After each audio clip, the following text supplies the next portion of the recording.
Kalangan pariwisata mendesak agar Bali segera membuka sektor pariwisata. Namun mengingat angka kasus COVID-19 Bali terus naik, sebaiknya Bali fokus pada penanganan transmisi lokal.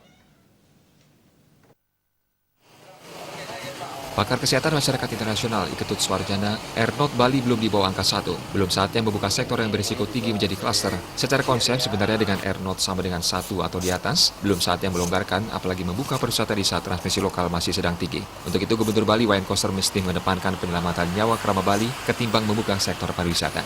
Jika wisatawan mancanegara, Wisman wajib mengantongi hasil swab. Menurutnya idealnya memang swab atau PCR bukan rapid test, karena rapid tidak dapat digunakan untuk mendiagnosis COVID-19 dan akurasinya tidak 100%. Ia mengatakan sebaiknya pemerintah fokus dengan pencegahan dan penanganan COVID-19 di internal Bali dulu sampai betul-betul kasus baru turun drastis atau R0 lebih kecil dari 1 selama 2 minggu berturut-turut. Sebaiknya didik masyarakat tentang new normal sebelum memberlakukannya, karena di lapangan banyak masyarakat yang tidak memakai masker dan banyak berkerumun dan berpotensi terjadi penularan. Ia menyarankan Pemprov Bali segera melakukan rapid test atau swab ke tempat seperti pedagang pasar, toko-toko atau warung besar yang banyak konsumennya. Kemudian sanksi tegas diberlakukan terhadap orang yang tak memakai masker di luar rumah. Sanksi berupa denda misalnya minimal 500.000 atau 1 juta rupiah. Pengawasannya dilakukan oleh aparat keamanan dan juga pecalang, sehingga pemerintah bersama legislatif perlu segera membuat aturannya sehingga semua masyarakat patuh terhadap aturan tersebut.